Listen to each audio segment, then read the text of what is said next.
Well, greetings to you. I've just been looking at yet another clip of King Charles III promoting Islam.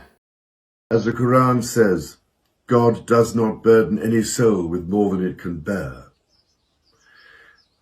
We hope that you have a blessed and fulfilling Ramadan. Peace be upon you all.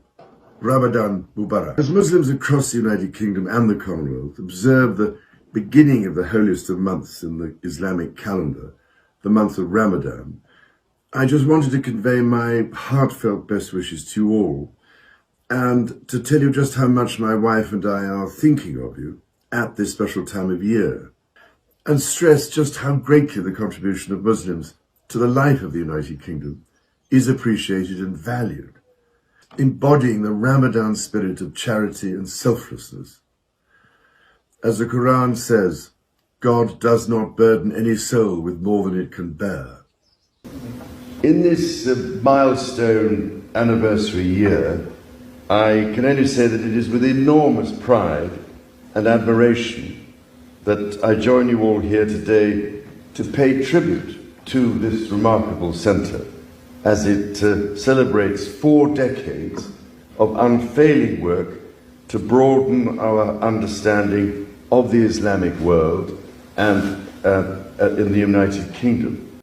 Well, make of that what you will, and that isn't really my point today. But the last theme I saw, and it's one of a number of themes, is how we all need to make more effort to understand and learn about Islam. Well, okay, I think we could all do well for learning about other things, other religions, other people, and so on and so forth. So I'm not against that at all. But I think he's misguided, and I think the problem that we have is that he seems to think the boot is just on the one foot, that we should learn more about Islam, but those joining us from abroad into this country don't seem to be prepared to make very much effort to learn about us, or Christianity, or the principles of English law, or the understanding of the Western, and certainly the Western liberal society's treatment of women, and all these other things, and the social etiquette, if you will. And I give you an example of that. If you're putting up notices as Bournemouth Council are saying, please don't defecate in public, it's giving you some kind of idea of the problems that we have with the clash of the two cultures.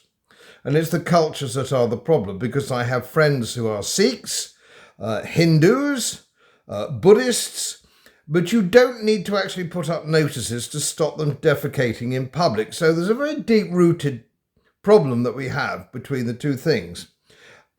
So I would argue that the king, and his role as head of the Church of England as well, and a Christian nation, he should be saying, look, if you come here, you've got to make a real effort to understand the principles of English law, the social etiquette of this country, so on and so forth.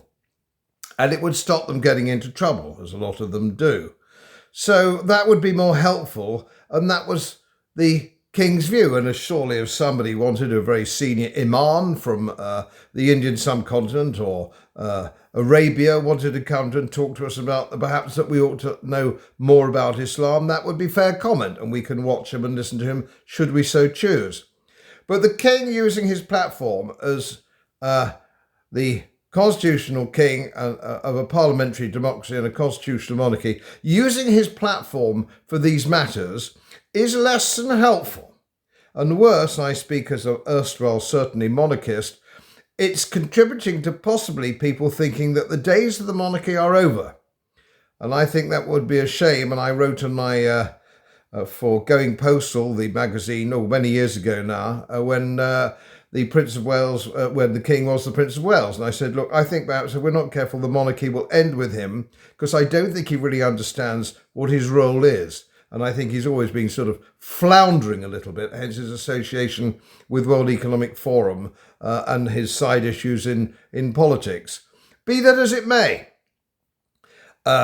So, Your Majesty, I would counsel you to actually behave in a more rational manner, or perhaps your throne might go.